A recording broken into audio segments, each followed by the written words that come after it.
আসসালামু আলাইকুম এভরিওয়ান। তো আপনারা কেমন আছেন? আমরা তো ভালো আছি। তো এই যে দেখুন ডালগুলো বের করলাম। তো এই ডাল দিয়ে আমি ভিজিয়ে রাখবো এখন। তো পাত্রটার মধ্যে দিই ভিজানোর জন্য।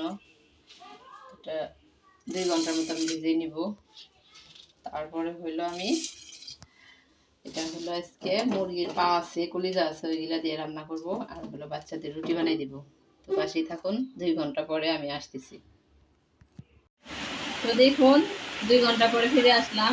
ডাল কতগুলো হয়ে গেছে ভিজানোর পরে। তো এটা ধুয়ে পরিষ্কার করে নিই। তো ডালটা ধুয়ে নিলাম। ওই দেখুন লবণ দিয়ে দিলাম। আর মুরগির ফাঁকি দিয়ে দিব। আর বাহিরে প্রচুর বৃষ্টি হয়ে যাচ্ছে, কথা বলবেন জানি না। তো এখন সিদ্ধ দিতে দিলাম। তো এই যে পাগুলো দিয়ে রান্না করবো, তো এগুলো পরিষ্কার করে নিই। তো পাগুলো এই যে পরিষ্কার করতেছি, পাগুলো পরিষ্কার করে নিতেছি এভাবে। তো ডালগুলো সিদ্ধ হইতেছে। এখন আমি এখানে এই যে পেঁয়াজ কাঁচামরিচ দিয়ে দিতেছি একটুখানি করে। আর একটা আলু দিয়ে দিতেছি, ছোট পিস পিস করে রাখা। একটা আলু দিয়ে দিলাম। তো এই যে রান্না করতেছি। এখন আমি আটাগুলো ডো বানিয়ে নিব গরম পানি দিয়ে। তো বানিয়ে নিই, তারপরে আমি রুটি বানানো আপনাদের দেখাবো। পাশাপাশি ডালটাও রান্না হইতেছে। তো ডালটা প্রায় সিদ্ধ হয়ে গেছে, তো দেখতে পাচ্ছেন।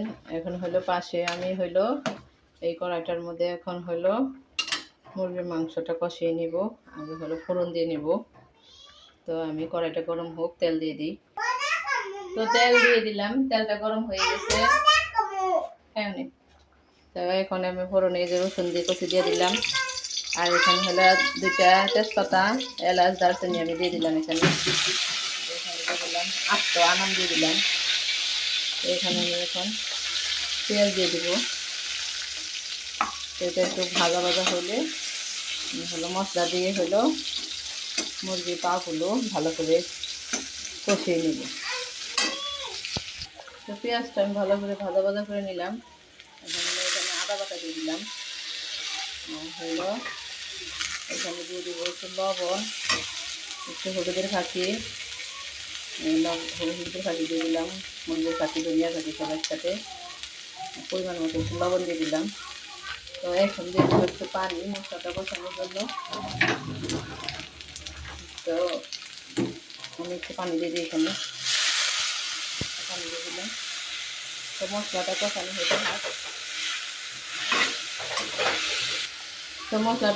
হয়ে গেছে। এখন এই যে ধুয়ে রাখা মুরগির পাগুলো আমি দিয়ে দিব।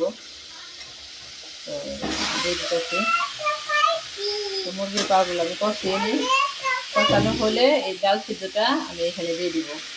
ডাল সিদ্ধটা প্রায় হয়ে গেছে, হাফ সিদ্ধের উপরে হয়ে গেছে। তো এটা কষানো হোক, এটা আমি একটু ঢেকে দিব কষানোর জন্য। তারপরে ডালটা আমি দিয়ে দিব। তো পাগুলো কষানো হয়ে গেছে। তো এখন আমি এই পর্যায়ে ডাল সিদ্ধটা এটার সাথে চাইনা এটাতে দিয়ে দিব। এটার সাথে ডালটা দিয়ে দিলাম। তো এখন আমি এটার সাথে মিক্স করে রান্না করে নিব। রান্নাটা কমপ্লিট হোক, আমি পাশে রুটিটা বানিয়ে নিই।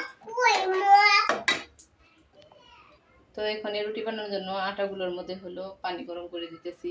পানি গরমটা এই পাশে করতেছি। এতে গরম হয়ে যেতেছে পানি। তো এখানে একটু লবণ দিয়ে দিই। লবণ দিয়ে দিতেছি, পানিটা গরম হোক। আর এই যে দেখুন ডাল রান্নাটা কমপ্লিট। এখন ডোটা বানিয়ে আর একটু জাল হবে, তাই রান্নাটা কমপ্লিট। আমি রুটিটা বানাই। তো আমি পানিটা এখানে দিব, এখন দিয়ে তারপর বানাবো। তো এই ডাল রান্নাটা কমপ্লিট হয়ে গেল। তো পানিটা গরম করে নিলাম। এখানে যে পানিটা দিয়ে দিতেছি। তো ওই যে আটাগুলো আমি মথে নিতেছি। তো আটাগুলো এই যে ড্র করে নিছি। এখন রুটি বানাবো। রুটিগুলো বানাইতেছি। এখানে গোল করে নিই।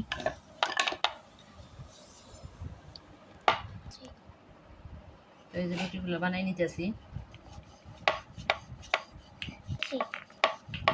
তো এই যে রুটিগুলো বানিয়ে নিলাম। তো এই যে একটা বানিয়ে নিলাম রুটি অলরেডি। তো এই যে আরেকটা বানিয়ে নিলাম।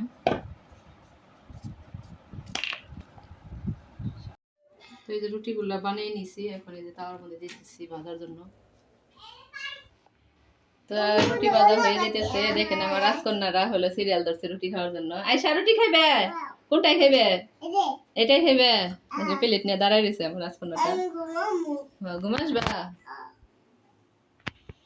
তো এই যে আয়শাকে রুটিটা দিয়ে দিলাম। তো আয়শা খাবে। নাও তুমি রুটি খাইবে? আপনি দিব নি। তো আর একটা ভাইজা নেই, দেখুন আমার রাজকন্যাটা দাঁড়ায় আছে। তো এই যে আমার 3 রাজকন্যার জন্য হলো বাইরে নিতেছি। তো একটার মধ্যে সবাই খাবে। এই যে পাশে ডাল রান্না করলাম, আমি ডালগুলো উঠিয়ে দিতেছি। উঠিয়ে দিলাম। তো গাইস দেখতে পাচ্ছেন এটা আমার রাজকন্যা। তুমি খাও, তুমি খাও, তুমি খাও, তুমি খাও। তো আমার রাজকন্যারা এই যে ডাল দেখে বিসমিল্লাহ, আমার রাজকন্যা এই যে খাওয়াই দিল। তো গাইস এভাবে রান্না করে অবশ্যই খাবেন ডাল দিয়ে। আরবি কেমন হয়েছে? না আর খাওয়াই দিতে হবে না। তো এই যে আমার রাজকন্যারা 3 জন মিলে খাইতেছে এখানে রুটি, পরোটা, ডাল দিয়ে এই যে মুরগির পা দিয়ে রান্না করছি। তো অবশ্যই এভাবে রান্না করে অবশ্যই খাবেন। তো আল্লাহ হাফেজ গাইস, ভালো থাকবেন, সুস্থ থাকবেন। তো ভালো থাকবেন, সুস্থ থাকবেন, আমাদের জন্য অবশ্যই দোয়া করবেন। তো আল্লাহ হাফেজ গাইস, ভিডিওটি কেমন লাগলো অবশ্যই কমেন্টস করে জানাবেন। একটা লাইক ও সাবস্ক্রাইব করে দিবেন।